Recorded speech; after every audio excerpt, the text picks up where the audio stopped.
Hello, BookTube. A new literary event has been added to the list for March. This is something called March of the Mammoths. It was created, it's hosted by Jason at Old Blues Chapter and Verse, Alex at Big Al's Books, and Lukash at Totally Pretentious.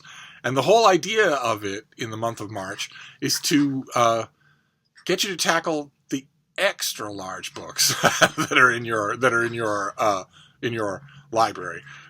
It's kind of a cousin to that famous BookTube staple Tome Topple. In Tome Topple, the tomes in question are over 500 pages long. And in March of the Mammoths, the benchmark is 800 pages. At least 800 pages. And the goal is in the month of March to take one of those books and use the month to read it. As opposed to, it just sitting there where you don't read it because it's so intimidatingly huge. And I absolutely, as you know on this channel, I absolutely love gigantic books. Absolutely love them. So I rang up Jason on the Voxer that the kids like so much, and I said, well, this looks like a great event. Can I be a co-host? And he said, no. And I said, well, but why? And he said, because I hate you. And I said, but why? And he said, because you smell. But that doesn't mean I can't participate, right? So I'm going to participate, of course, in March of the Mammoths. A whole bunch of March BookTube events that I'm going to participate in. I'm bobbing up and down here because I have a rabidly furious little schnauzer.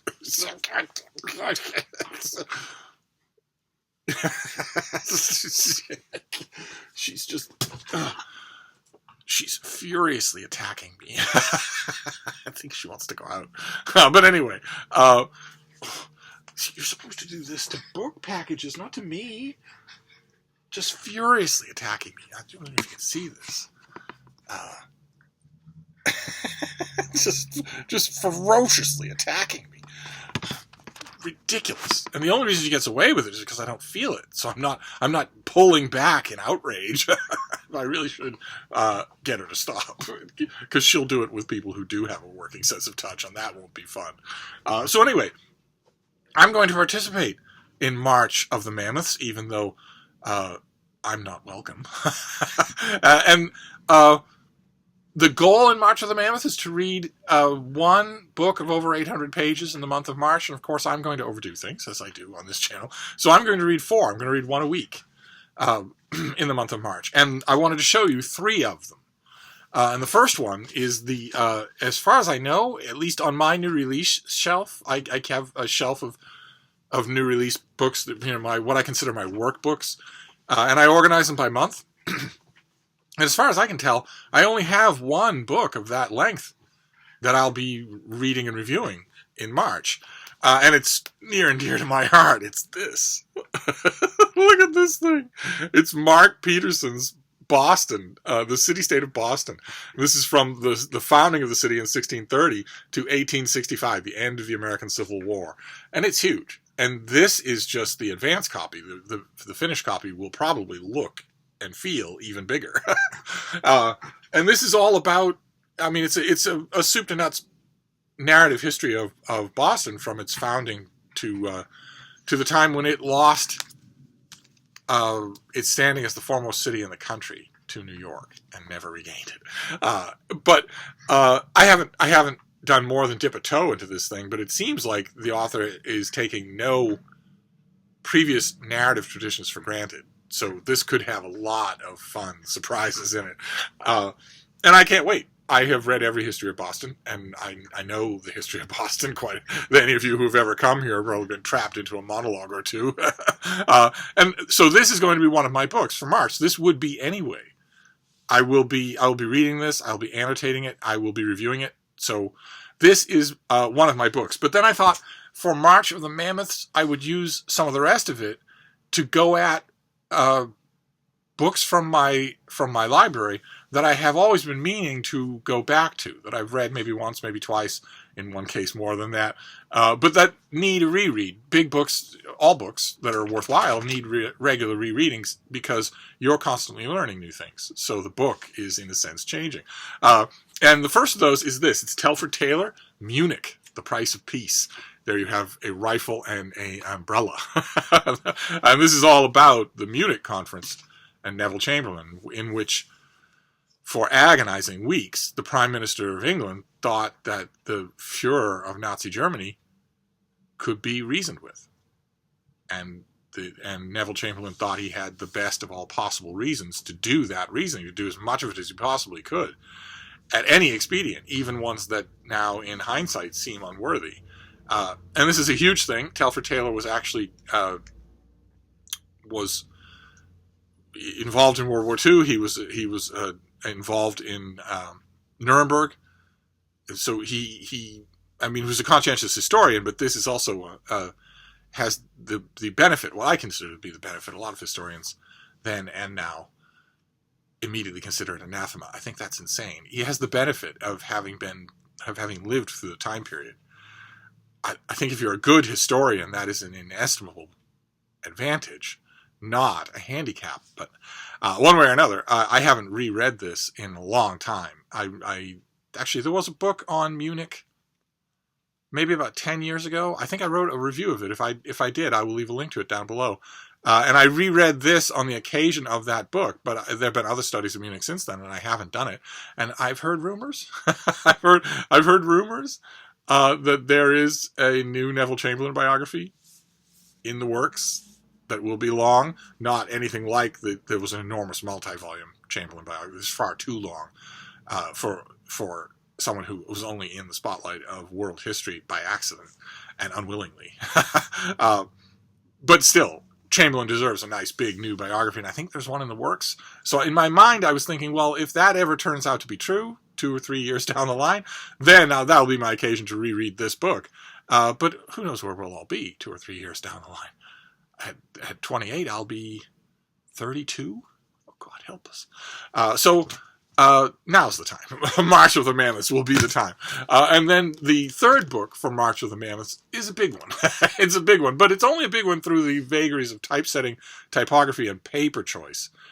This is the UK edition of Jeremy Wilson's authorized biography of Lawrence of Arabia. And as you can see, it's enormous. The US edition is much smaller than this. Same book. Not edited in any way. It's just the printing. But I like this one because it's the dramatic red. And I don't think I have the U.S. edition anymore. I have had it from time to time. I have read pretty much every book that has been written on Lawrence of Arabia. I think it's fascinating. I believe, to the best of my knowledge, that he is the last person to have a prepositional phrase as his common term of reference. You know, it used to be fairly common, but in the modern era, especially on the doorstep of the 20th century, to have someone whose name is more commonly known with a preposition than with his Christian name and surname is virtually unheard of. Tell me if you know of someone else in the 20th century who has someone of something as the common usage of their name. I don't know of any other persons. Lawrence of Arabia, in this as in many other ways, seems like he stepped out of another time, which was an idea that he cultivated. It was an image of himself that he cultivated. But I think it was also partly true. A fascinating, colorful life, hints of scandal, an untimely end, and in the meantime, he wrote a masterpiece. So not only is he immortal in the kind of grubby, piecemeal way of being in the history books, but he's also immortal in the clean and legitimate way of writing a masterpiece. So I have long wanted to reread this book. I got this big UK hardcover a long time ago, a couple of years ago, I think, and just said, when the time is right, you know, I will go at it again. But in between then and now, there were 2 major books on Lawrence of Arabia. And I read both of them in their advanced copies. I read both of them in their finished copies. I reviewed, I think, one or maybe even both of them. And never bothered to go back to this thing. I went back to it piecemeal, you know, from the index backwards to find key bits and pieces here and there. Or the bibliography to see, you know, who's drawing on what sources and who has always been doing that.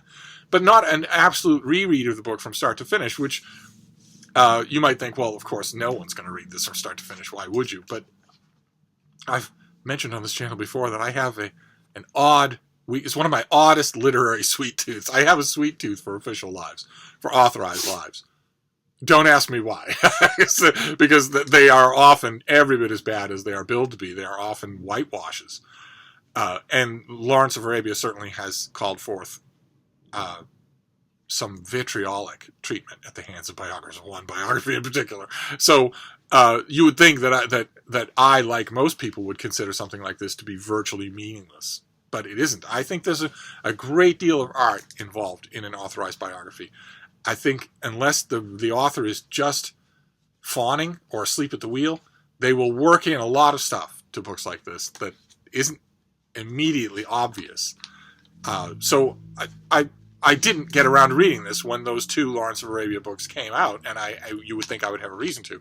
So now my reason is going to be March of the Mammoths in 2019. So those are the first 3 books. There's The Official Life of Lawrence of Arabia, there's Munich by Telford Taylor, and there's The City-State of Boston. Those are the first 3, and I'm leaving one spot open.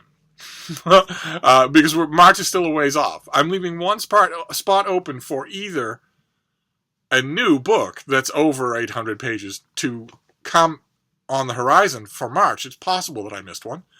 Or for the Brattle Bookshop, the charity bookshops, library book sales to crop one up in my path. For the fates to put such a book in my path. And that I'm going to leave that element up to chance. I don't know what that is, but I'm going to wait and see. I think that adds a lot of fun, and I need some fun in March of the Mammoths to get over the heartache of having been completely rejected by the event's organizers, who hate me because I smell. So I know that this is they all do it in their own welcome videos, and I'm going to do it in this one. It is an incredible long shot even for a bookish community like BookTube. But I'm nevertheless going to echo their urge that you all try this. That you join in March of the Mammoths. That you pick an 800-page book and make a mental decision to read it in the month of March. They are quite an experience, even for a reader as fast as I am. They are quite an experience. They are different, different than even 500-page books. When you are well on your way into a book, longer into a book than most, for instance, contemporary novels are long in their totality, and you still have an endless Siberian tundra of book in front of you, that's quite the experience. That's something else again. So I want to encourage you to do it. Who knows? Perhaps I will tailor March's read-along along those lines. But in the meantime, I'm going to wrap this up for now. But we have plenty of other stuff to talk about, so I will be back. Thank you, BookTube.